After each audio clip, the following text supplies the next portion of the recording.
Hello everyone, कैसे हैं आप लोग। Welcome to my channel for class 12 business studies और financial marketing management videos. Subscribe my channel and hit the bell icon.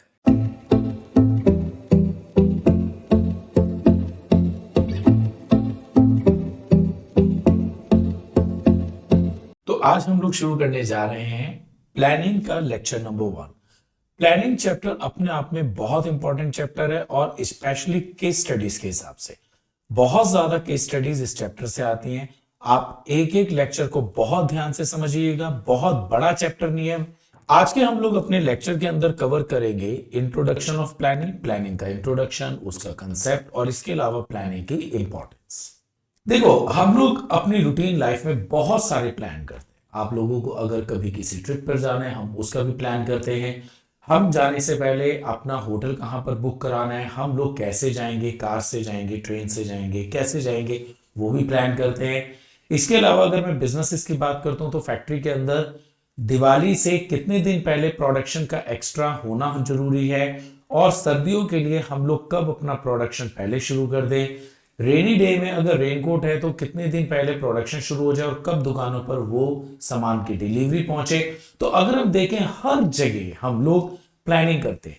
Even as a student आप लोग भी अपने बोर्ड की प्लानिंग कर रहे हैं कि कितने दिन में हमारा कौन सा चैप्टर खत्म हो जाएगा, कैसे जो हमारे बोर्ड में 4 डेज 5 डेज का गैप है उसको मैं मैक्सिमम यूज कर सकता हूं, कब हमारे रिवीजन खत्म हो जाएंगे और कब हम सैंपल पेपर करेंगे।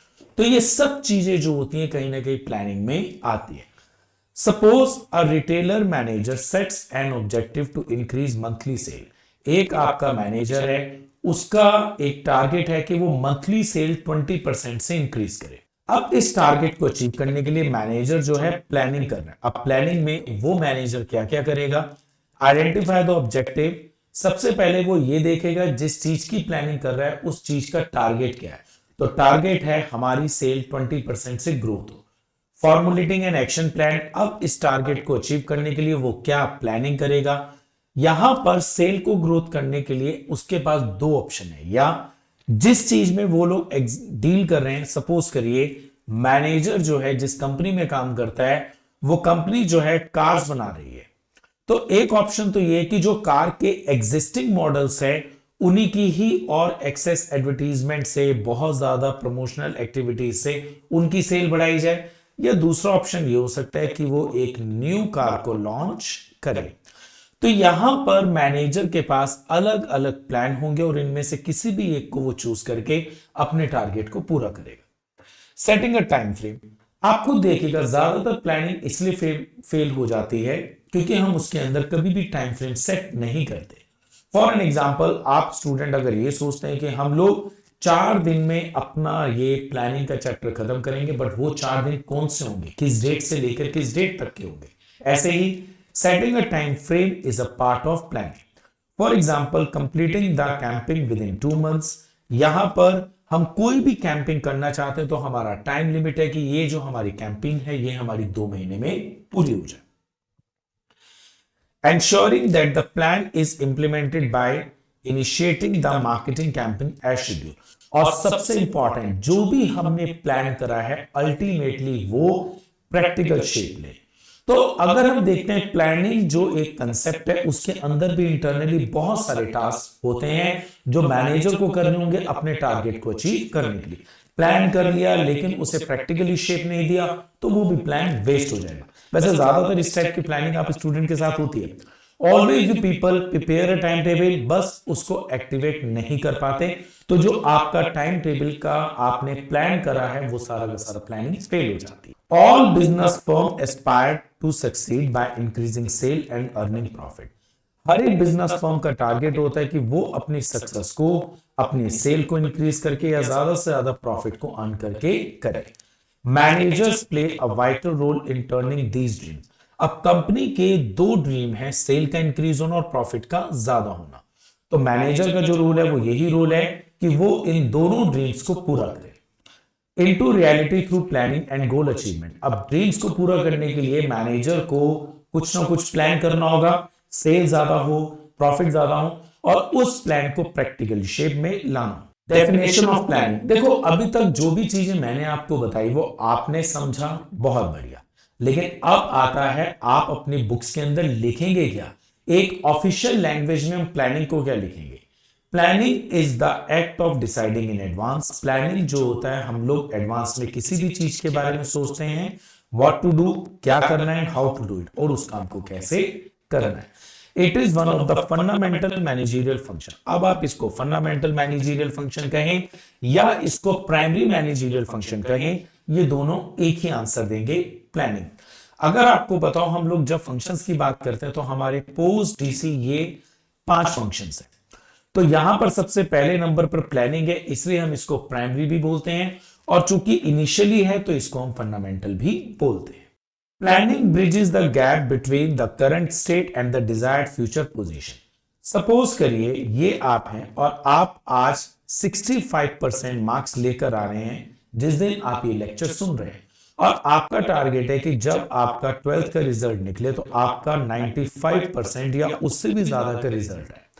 अब ये जो गैप है, आपको इस गैप को भरने के लिए डेफिनेटली आपको प्लानिंग करनी होगी, और ये जो प्लानिंग है आपकी इस टाइम की प्रेजेंट पोजीशन के बारे में और फ्यूचर पोजीशन को एक ब्रिज की फॉर्म में पूरा करेगा। मतलब हम आज जो हैं और फ्यूचर में हम क्या होना चाहते हैं, इसके बीच का जो गैप है, ये प्लानिंग से ही हम पूरा कर सकते हैं। तो अल्टीमेटली प्लानिंग क्या है, प्रेजेंट और फ्यूचर पोजीशन के बीच का bridge.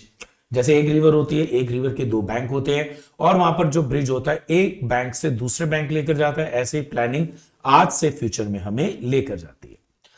Planning is a universal managerial activity. आप कुछ सोचिएगा, आज तक कभी ऐसा हुआ है कि किसी भी जगह कोई भी प्लानिंग नहीं होती। ऑल्दो ये बात सही है कि हर चीज का हम प्लान नहीं करते, लेकिन अगर हम प्लानिंग करते हैं तो उसमें सक्सेस रेशो ज्यादा रहती है। For an example, mister A अपनी कंपनी में विदाउट प्लान हर काम करते हैं, और मिस्टर बी जो है कंपनी में हर एक चीज के लिए पहले प्लान करते हैं और उसके बाद वो काम करते हैं। तो कहीं ना कहीं मिस्टर बी की कंपनी का सक्सेस रेशो ज्यादा होगा। Planning is a universal managerial activity performed at all organisational level. अगर आप देखिएगा किसी भी ऑर्गेनाइजेशन में हमारे 3 लेवल होते हैं, टॉप, मिडिल और सुपरवाइजरी। तो प्लानिंग चाहे टॉप मैनेजमेंट करे, मिडिल मैनेजमेंट करे या सुपरवाइजरी करे, किसी भी लेवल पर आपका कोई भी मैनेजरियल बॉडी हो, प्लान तो उसको करना होगा। फर्क क्या है, जो टॉप वाला है वो पूरे ऑर्गेनाइजेशन के लिए प्लान करेगा, मिडिल अपने डिपार्टमेंट्स के लिए प्लान करेगा, जो सुपरवाइजर है अपने नीचे वर्कर्स की टीम से कैसे काम लेना है इसके लिए ये प्लान करेगा। अब आते हैं प्लानिंग की इंपॉर्टेंस या बेनिफिट।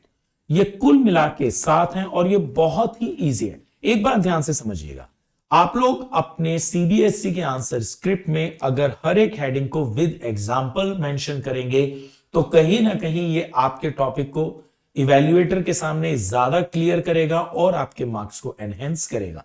इसीलिए यहां पर जितने भी हेडिंग्स हैं उन सब के पहले आपको एग्जांपल्स मेंशन किए गए।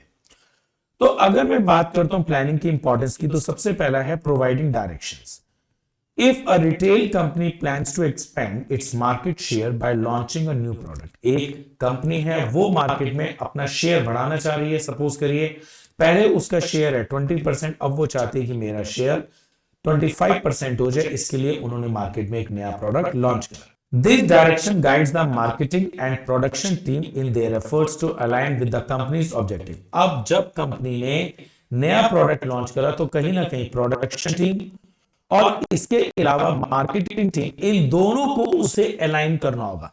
मतलब प्रोडक्शन टीम नया प्रोडक्ट ऑन टाइम पर प्रोड्यूस करे और मार्केटिंग टीम उस नए प्रोडक्ट का जो है एडवर्टीजमेंट या प्रमोशनल एक्टिविटी ऑन टाइम पर करे।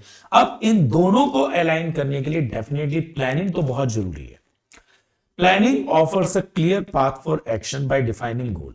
प्लानिंग जो होती है हमें कहीं ना कहीं टारगेट को पूरा करने के लिए एक पाथ देती है, एक रास्ता बताती है। वैसे भी अगर आप कभी भी कहीं भी जाते हैं, आप जाने से पहले गूगल मैप से एक पाथ लेते हैं और वो पाथ जो होता है कहीं ना कहीं प्लान होता है कि आप कितनी देर में अपने डेस्टिनेशन पे पहुंचेंगे और कहां पर आपको ऑन द वे होल्ड लेना है। These goals act as a guide, ensuring that employees know what the organization aim to achieve. अब ये जो टारगेट्स होते हैं प्लानिंग के थ्रू हमें ये गाइड करते हैं और हमारे एम्प्लॉयज को ये भी बताते हैं कि ऑर्गेनाइजेशन उनसे क्या एम रखता है सॉरी, ऑर्गेनाइजेशन उनसे क्या एक्सपेक्टेशंस रखता है and what action to take reach these goals, और टारगेट को पूरा करने के लिए एम्प्लॉइज को क्या काम करने हैं।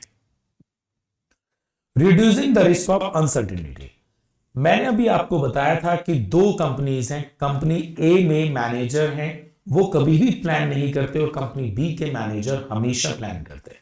तो कंपनी बी में आफ्टर प्लानिंग जो है, एक तो रिस्क प्रोफाइल कम हो जाता है और कंपनी का सक्सेस रेट भी बढ़ जाता है। A software company plans for potential disruption by having a disaster recovery plan. अब एक सॉफ्टवेयर कंपनी है, उन्होंने एक डिजास्टर रिकवरी प्लान बनाया हुआ है, place to ensure minimum down time in case of system failure. और बेसिकली इस कंपनी का मेन मोटिव यह है कि अगर कभी सिस्टम फेलियर हो जाए तो हमें मिनिमम लॉस होना चाहिए।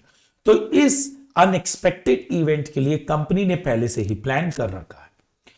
Planning help manager to anticipate and prepare for changes, uncertainties. Planning जो होती है कहीं ना कहीं मैनेजर को प्रिपेयर करती है आने वाले अनसर्टेन इवेंट्स के लिए। देखो एक बात बड़ी ध्यान से समझिएगा, प्लानिंग करने के बाद ये तो कभी नहीं हो सकता कि हमारे साथ कभी भी लॉस ना हो या हमारे सामने कभी भी अनसर्टेन इवेंट्स ना आए। प्लानिंग से ये जरूर हो सकता है कि आपके अनसर्टेन इवेंट्स के लॉसेस को प्लानिंग के थ्रू हम बहुत मिनिमाइज कर सकते हैं। तो प्लानिंग रिस्क कभी नहीं खत्म करती, लेकिन रिस्क के होने वाले लॉसेस को एलिमिनेट कर देती है। फॉर एन एग्जांपल, बहुत से लोग LIC कराते हैं, लाइफ इंश्योरेंस कॉर्पोरेशन से अपना इंश्योरेंस कराते हैं। अब जिन लोगों ने इंश्योरेंस कराया है, इट्स अ प्लान कि 20 साल बाद आपने जो पैसा आज इन्वेस्ट करा है आपको इतना पैसा मिलेगा, या इन केस डेथ पर इतना पैसा फैमिली को मिलेगा। तो इट डजंट मीन कि जिन्होंने LIC कराई है उनकी कभी डेथ ही नहीं होगी, वो अमर हो गए। हाँ, LIC इट्स अ प्लानिंग, अगर उनकी लाइफ में कोई मिसहैप होता है तो ये जो पैसा है फैमिली को प्रोटेक्शन देगी। तो प्लानिंग सिर्फ और सिर्फ लॉस को मिनिमाइज करती है, रिस्क कभी भी एलिमिनेट नहीं करती। By outlining task in advance, जब हम चीजों को पहले से सोचते हैं, planning equips manager with strategies to address unforeseen event. तो कहीं ना कहीं प्लानिंग जो होती है मैनेजर को हेल्प करती है उन स्ट्रेटजीज को बनाने में जो अनफोर्सिन इवेंट्स होती है। Reducing overlapping and wasteful activities, आप लोगों के स्कूलों में टाइम टेबल होता है। Time table is simple a plan. आप सपोज करिए आप स्कूल जाते हैं और कोई भी टाइम टेबल नहीं बना होता। हर टीचर ये चाहेगा कि मैं फर्स्ट पीरियड में या सेकंड पीरियड में first half of the day मैं अपने लेक्चर सारे पूरे कर लूं और लास्ट सेकंड हाफ में मैं फ्री हो जाऊं। या कुछ टीचर चाहेंगे कि मैं स्कूल में लेट आऊं इसलिए सारे पीरियड मैं सेकंड हाफ में लूं। बट क्या आपको लगता है ये चीज पॉसिबल है? वहां पर क्या होगा? क्योस होगा, क्योंकि एक ही टाइम पर दो टीचर सेम क्लास को लेक्चर देना चाहेंगे।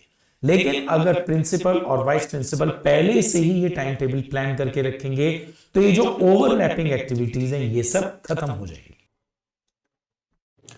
इन प्रोजेक्ट मैनेजमेंट, एक प्रोजेक्ट है, a well structured project plan allocate task clearly among team member.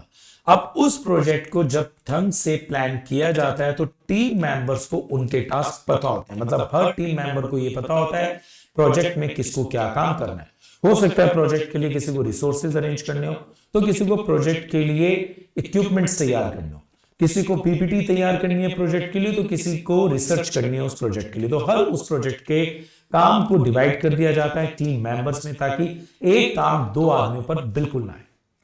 Avoiding duplication of work and ensure efficient progress. अब जब काम को लोगों में डिवाइड कर दिया जाएगा, टीम मेंबर में डिवाइड कर दिया जाएगा, एक तो काम डुप्लीकेट नहीं होगा, मतलब एक काम दो आदमी बिल्कुल भी नहीं करेंगे, और काम को बहुत ही एफिशिएंटली किया जाएगा।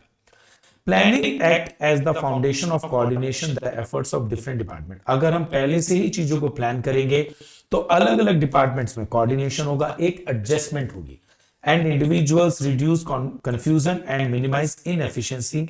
और धीरे धीरे क्या होगा, मेंबर्स का कंफ्यूजन खत्म होगा, और मेंबर्स का जब कंफ्यूजन खत्म होगा तो इनएफिशिएंसी भी रिड्यूस होगी। Promoting innovative ideas. देखिए, जब भी हम लोग कोई प्लान करते हैं तो उस प्लान में हम बहुत सारे ऑप्शंस सोचते हैं, और उन ऑप्शंस को कैसे पूरा करना है हम इन्हें भी सोचते हैं। तो कहीं ना कहीं आपको नहीं लगता प्लान करते हुए हम लोग बहुत इनोवेटिव हो जाते हैं? A technology company Planning process foster innovation by providing dedicated brainstorm session where employees can propose and discuss new product ideas. एक टेक्नोलॉजी कंपनी है, कहीं ना कहीं वो एक इनोवेशन डेवलप कर रही है, अपने एम्प्लॉयज के माइंड में सेशंस बना रही है ताकि जो एम्प्लॉयज हैं कंपनी के लिए अच्छी अच्छी प्लानिंग, अच्छे अच्छे न्यू आइडियाज दे सके। अब जब कंपनी एक सेशन कंडक्ट करा रही है जिसमें जितने भी एम्प्लॉयज हैं वो अपने हिसाब से नए नए आइडियाज देंगे, तो कहीं ना कहीं प्लानिंग एक बहुत ही इनोवेटिव हो जाएगी। Planning as the initial step in the management process. अभी मैंने आपको बताया था कि पोस्ट डीसी जितने भी हमारे फंक्शंस हैं इसमें प्लानिंग सबसे प्राइमरी फंक्शन है, इनिशियल लेवल पर है। Encourages the development of innovative ideas, और इसी स्टेज पर सबसे ज्यादा हमारे पास इनोवेटिव आइडियाज आते हैं। जब भी हम कभी प्लान करते हैं, आप खुद सोचिए कि जब भी आप किसी काम के जुगाड़ तुगाड़ का प्लान करते हैं तो आप इतने अच्छे आइडियाज अपने माइंड में लाते हैं कि आपको खुद पे एक बड़ा कॉन्फिडेंस फील होता है कि आई कैन डू दैट, कि मैं ऐसा भी कोई जुगाड़ फिट कर सकता हूं। It transforms creative concept into actionable plan. अच्छी प्लानिंग में आपका जो क्रिएटिविटी है आप उसे इंप्लीमेंट करके एक्शन में ला सकते हैं। Facilitating decision making. When a restaurant planned to introduce a new menu, एक रेस्टोरेंट ने एक नया मेन्यू इंट्रोड्यूस करा, the management evaluate various factors such as market trend। अब खाली सिर्फ नया मेन्यू ही नहीं रखा, उसने इस नए मेन्यू को रखने से पहले मार्केट में एक सर्वे करा, कस्टमर की प्रेफरेंसेस को देखा, और इसके अलावा यह भी देखा कि जो भी हम नया मेन्यू मार्केट में लेकर आ रहे हैं उसकी कॉस्ट कितनी होनी चाहिए ताकि वो कस्टमर उसको अफोर्ड कर सके। तो कहीं ना कहीं अब एक नया मेन्यू जो कि एक प्लानिंग है उसके पीछे इतनी सारी रिसर्च करी, इतने सारे ऑप्शंस करे, तो उसके बाद एक अच्छा डिसीजन लिया गया। Planning help managers in evaluating alternative course of action. अगर आप इस देखें रेस्टोरेंट वाले एग्जांपल में, यहां पर रेस्टोरेंट वाले एग्जांपल में कहीं ना कहीं उसने मेन्यू को डिसाइड करने से पहले बहुत सारे ऑल्टरनेटिव्स को देखा, कॉस्ट कितनी आनी चाहिए, कस्टमर की प्रेफरेंस क्या है और मार्केट का ट्रेंड क्या है। By providing a framework for considering different options, it helps in making informed and rational decision। अब जब आप बहुत सारे ऑल्टरनेटिव्स की स्टडी करते हैं तो उसके बाद जो मैनेजर होता है one of the best alternative को अपनी प्लानिंग में चूज करता है और वही उसका एक सबसे अच्छा डिसीजन बनता है।